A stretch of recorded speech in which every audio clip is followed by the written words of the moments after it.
I'm Josh, and this is joint work with Zhenjiang, who is also here today. Right, and this talk is about bidirectional program, as I said in the morning, and which is about lenses, a concept brought to us by Nate Foster and his colleagues back in POPL 2005. When it comes to lenses, some of you will probably think of extracting a field from a data structure and updating that field. So for example, here's a triple ABC, which we tend to call the source, from which we use a get function to extract one of its field B. And we call this B the view. And this view can get updated to something else like B prime. And we can try to put this B prime back into the source, except that as this should be obvious, but you can't really reconstruct the whole source from just B prime alone. So put should really take an additional argument, the original source, so that it can reconstruct the updated source. Right. And such a pair of functions, get and put, are called a lens. And we usually require that the two functions satisfy two well-behavedness laws that say they're kind of like inverses. So the first law, the put-get law, says that if you put a view V into a source S and then get from the updated source, then you'll get the view you put back in. And the second law is the get-put law, which says that if you get a view from the source and then directly put that view back in, you will get back the source unchanged. So that's the definition, and we're interested in programming such lenses in general, and in general they can be quite complex. But I'll just give you a slightly more complex example. So think about this get function. So we can use like map f of the field to P. So what it does is like it takes a source list with 3 objects with IDs 0, 1, 2, and we can try to take those even ID'd objects and also transform them in some way. So that's your view on that side, and we're sort of ignoring the one object in the source. Right, so that's get, slightly more complex get. And the corresponding put is even more complex. So let's think about it. Suppose the view has been modified in some way. How are we going to update the source list such that, I sort of reflect what we have changed, how we have changed the view. So the first step might be to do some sort of matching. So like this, sort of finding the correspondences between the view elements and the source elements. And in this case, we're matching them by their IDs, but in general, we can do something else. So it's kind of a strategy that you have to choose. And okay, so leaving that one aside for a while, the next step might be sort of to align the source elements and the view elements, and also do some element creation. And finally, we get to put that one back in, and it can pretty much put anywhere, like here, or even just be deleted. So again, how you deal with that one depends on your put strategy. So when lenses become this complex, or even more complex than this, it becomes a pain to write and maintain 2 separate directions, and also make sure that they're well behaved. So there have been bidirectional programming languages in which we write just one program, but that program will have 2 interpretations as get and put, and the 2 interpretations are guaranteed by the languages to be well behaved. Okay, so that all sounds very promising for now.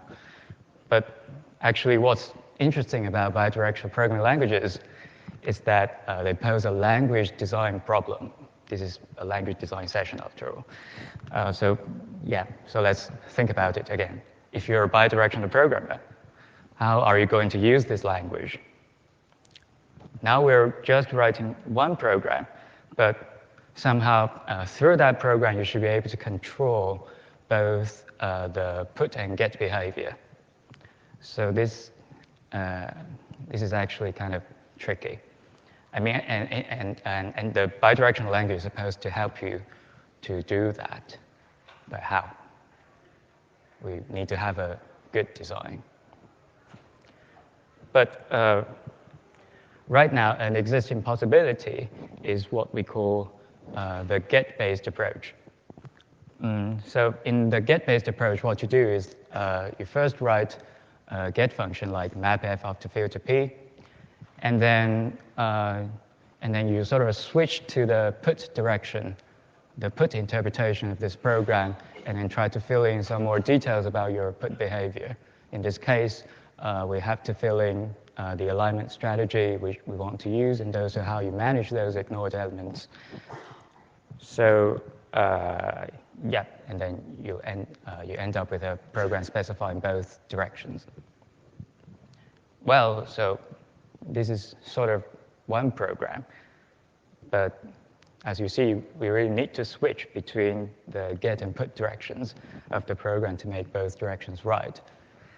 And my co-author Zhenjiang thought there should be another way, and started working on another approach like several years ago, and that's the put-based approach, surprise, in this approach you simply write a program describing your put behavior like this, don't read this, but it basically is a description of what we've just seen.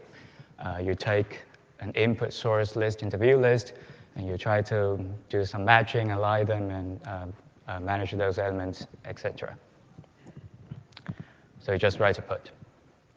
And the nice thing about this approach is due to a lemma in Nate Foster's thesis, which is something like this. If put is well behaved with two get functions, then those two get functions will be extensionally equal.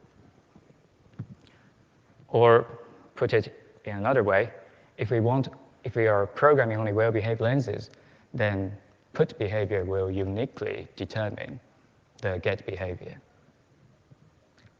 So that's pretty good from a language design's point of view. It's like if we write a program completely describing the put behavior, then we don't really need any additional annotations to specify the get behavior, because the get behavior has already been completely determined by what you write for the put. So to put it even more simply, we're kind of reducing bidirectional programming to unidirectional programming, because we're just writing put. Sounds very good, except that people don't really buy this. So the reason is that, well, there are some other difficulties, but the main reason people complain about this is that, well, the goal is to control both directions, to understand both directions. So now, if you're writing just a put program, eventually you still need to sort of switch to the get interpretation of the program to figure out the get behavior. So at the end of the day, you still to do the switch. So you're not really doing something, doing this unidirectionally. Yeah, that's sort of right. We definitely need to control both directions. But actually, we have been able to do this unidirectionally and just from the put direction. And that's because get is really a part of put. I don't really expect you to sort of think this is very understandable, because this is sort of deliberately abstract and vague. And during the rest of the talk, I'm supposed to revise this statement into something more concrete. And that's really what the paper is about. But to do that, we need to start from the basics. And the fundamental idea is really simple. And the key lies in understanding what kind of problem lenses are designed to solve. And that's synchronization problems. By synchronization, we mean something like Lambert-Mertens constraint maintainers. So imagine you have a bunch of things that you want to keep synchronized. And the first thing is that you define a relation, a consistency relation, saying when they are consistent. And then basically when something changes, so that consistency relation might have been broken, you try to update all the other things such that the consistency relation is maintained. It now holds for all the new things. Yeah, so this is actually a very good perspective for reviewing, from which we can review the definition of lenses. So let's go back. So if we let's think about it. A lens synchronizes a source and the view. So what consistency relation are we trying to maintain here?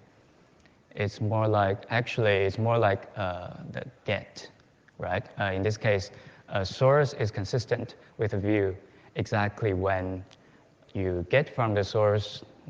If you get from the source, the result is exactly the view. So in this case, get is actually an executable consistency relation. It really is more like the problem definition. And as for put, it's actually a consistency restorer with respect to get. So taking a pair of source and view, possibly inconsistent, we try to update the source to something new such that the consistency is restored. And indeed, that's exactly what the first law says here.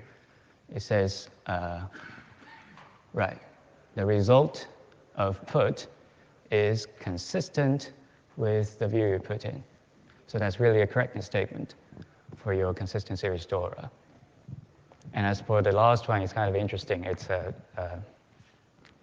saying that if the source and the view are already consistent, then we are going to do no harm to the source. So this is called Hippocraticness by Perdita-Stevens.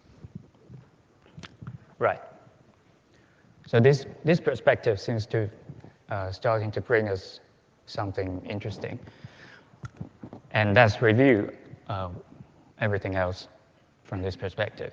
So for get-based approach, it's like we first write a consistency relation, and then we annotate the consistency relation with restoration behavior. So it's more like a declarative approach. But of course, you get to fiddle with the program to customize its behavior. Whereas the put-based approach is more conventional in a sense. Right? We want to solve a synchronization problem, and with a problem specification in mind, in this case, a consistency relation, we write a program to restore that consistency relation. And then that consistency relation becomes executable for free, and that's the unconventional part. So it's like we always program put with the purpose of restoring a consistency. And indeed, that's what we did for the list synchronization example. That the goal has always to sort of restore the correspondences such that the consistency relation will hold, in this case, the get function, map f after p to p. So when we said that get is really a part of put, what we mean is more like to program consistency restorer, the programmer must have a consistency relation in mind. So that's, yeah, but, and what's unconventional, the unconventional part is that a put-based language then reads your mind and make that consistency executable as a get function. So this seems to be a better explanation, but of course we're not going to convince people with mind reading, since, yeah. But, so what's the reasonable thing to do? Well, this is the PL community, right? So we formalize. We formalize, and here what we try to formalize is how programmers think about their programs. And, well, that's a program logic. And to formulate a program logic, we sort of need a language to start with. So we use in this case, we use our own put-based language, BiGUL. And I'll just give you a very quick introduction. BiGUL follows the very classic combinator-based design. You have a set of atomic well-behaved lenses, and then you use lens combinators to combine lenses while preserving well-behavedness. And we're not going to explain the meaning of BiGUL, but we'll just give you a sense of what the program logic looks like. Well, take replace, for example. The put semantics of replace is like given a source and a view, we return the view as the updated source. But this is not what the programmer sees. What they see is more like just replace, right? So it's more like the input source and view are become hidden states to them, and they're issuing the replace command to modify the implicit state. And in this case, we're sort of replacing the source state with the view state. So this is really like imperative programming, and that's why when we want to think about specify its semantics just by looking at it, it's more natural to use an assertion or a postcondition in this case. So in this postcondition, which is a ternary relation that can relate the updated source to the original source and view, it says that after replacing, the updated source will be equal to the view. And similarly, we will have some preconditions, because for some commands, they might need some more assumptions to execute, or otherwise they fail. But in the case of replace, it's a trivial precondition. Well, that's a rule in a Hoare-style logic. So indeed, we have a set of rules for BiGUL in the paper, but we're not going into about them. What I'll just say is that we can now do some reasoning about the precise put behavior for BiGUL program, like what you do with imperative programs. And here comes the main theorem. It says that if a BiGUL program B establishes a consistency relation between the updated source S prime and the view V, then a part of the get behavior will be contained in C. So this is sort of makes an explicit connection between the get behavior and what you know about your put program, and that's really what we like, because now we get to refine this vague statement into something even more concrete. Get behavior can be found in put triples. Except that we really shouldn't forget about the part of part. So let's really get back to the theorem and think about it. The part of part is here, is related to a precondition. And it's there for a reason, and we can understand it when we think about the extreme cases. So suppose I prove a triple whose precondition is false, then basically we can prove anything as the postcondition, and that's pretty bad. But in this case, the theorem also says nothing, because the left-hand side reduces to empty.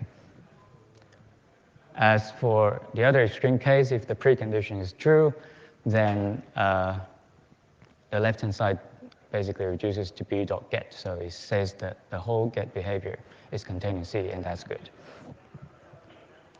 Right, but there's one last problem. Actually, like put, get is in general a partial function. So this theorem actually tells you nothing about the domain of get. And that's something we really want to know. So how do we cope with that? And here's the last trick that makes this all work. In fact, because of well-behavedness, the domain of get is actually the range of put. They coincide completely. So to make get as total as possible is really the same as making the range of put as big as possible. So we basically need a way to estimate the range of put reliably. And to do that, we use another set of triples, the range triples. And basically the meaning is like if you have the inputs satisfying R and you push them through B, then the collection of output, the sources, will be able to cover this P prime. They will. So basically, P prime is an under approximation of the range of your put program. Again, there's a set of rules for establishing range triples, but we're going to ignore this in the talk, because what's important is that we can now revise the main theorem by saying that, okay, the first one is the same. If B establishes consistency under precondition R, and if under the same precondition R, we can sort of prove that B can generate everything in P prime, then yeah, then basically we know everything about get. We know that it is defined on P prime, and also the behavior is constrained by C. So finally, we get to make our last revision to something more satisfactory. Okay, I should wrap up. So yeah, we couldn't talk about BiGUL and the Hoare-style logic in detail. You have to look at the paper. And for technical stuff, we also thought about recursion and verified the key-based alignment program, which is non-trivial. And everything has been formalized in Agda, theorems to examples, and the formalization is available on the ACM digital library and also our website. Okay, just concluding. With put-based programming, we have had a way to do bidirectional programming in a unidirectional way, but couldn't really tell people how to do that in a clear enough way. Yeah, we didn't even know that we could say get is really a part of put, even though that's bad enough. But now we can explain with the help of the Hoare-style logic. When you program put, you have to think about which consistency to restore and be careful about the range of the program. And therefore, you know the get behavior. In a sense, we finally figured out what we've been doing with put-based bidirectional programming, and we hope that this work will be able to shed some new light on bidirectional programming language design. Thank you.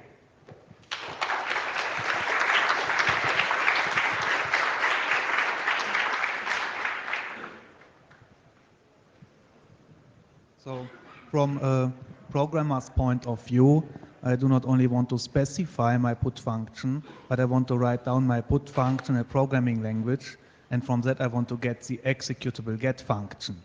So can you do this too? If I write down my put function, will it also produce the get function for me?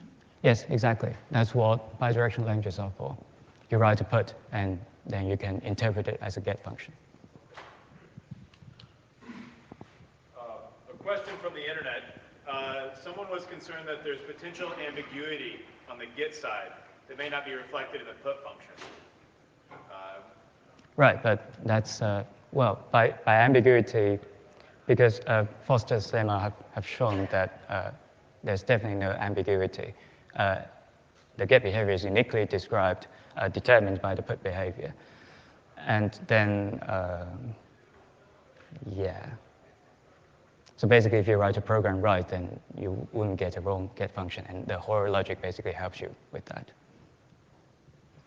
Any other questions for our speaker? All right. Oh, that's it. Oh, sorry, please. So Prolog is Right. a bidirectional programming language. Right. It seems to me that a lot of these things you're doing could actually be coded up in Prolog.